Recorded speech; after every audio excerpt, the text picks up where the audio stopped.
السلام عليكم ورحمة الله وبركاته. حابين إن الفراخ تتجمع على علافة كده زي ما حضراتكم شايفين.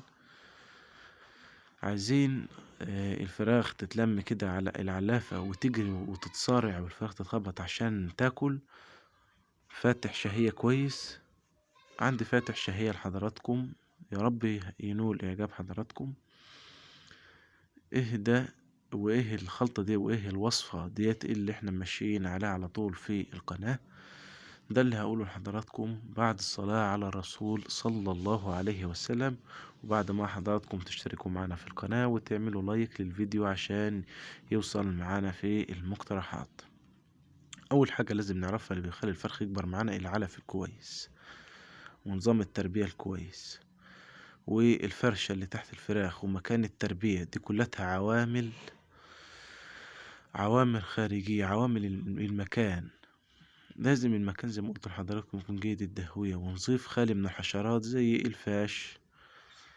الفاش والدباية والكلام ده كله، وبالذات الأبراس اللي هي كبيرة الحجم المنقط، البرص المنقط ده خطير خطير خطير جدا، وهبقى أعمل عليه فيديو إن شاء الله.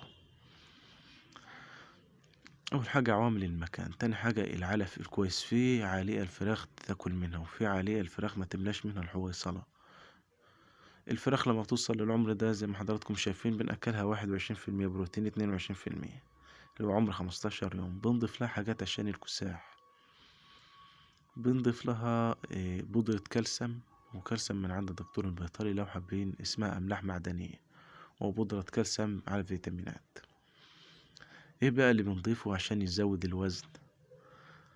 بنجيب معلقة عسل أسود، معلقة عادية اللي احنا وسط اللي احنا بناكل بيها، ومعلقة كبيرة خميرة، كيس خميرة فورية، وبنبدأ نحطه على المية ده مع العطش.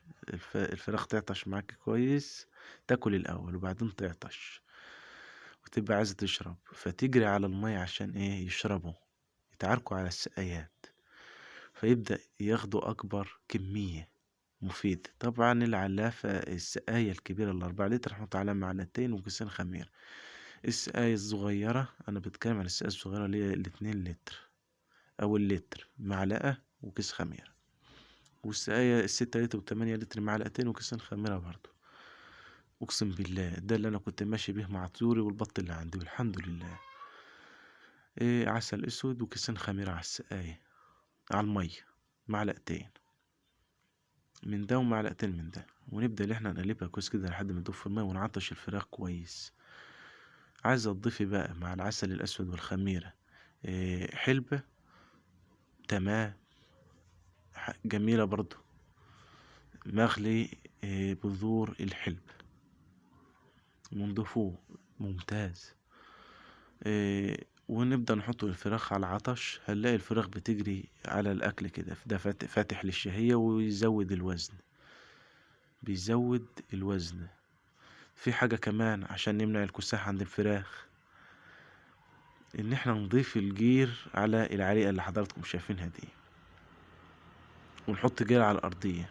انا بتكلم الجير ده للفراخ البلدي اللي بتحب تنكد في الأرض، وللفراخ البيضة جير على العليقة، ويكون من أنقى أنواع الجير، من أنقى أنواع الجير عشان ما يتعبش الفراخ معانا.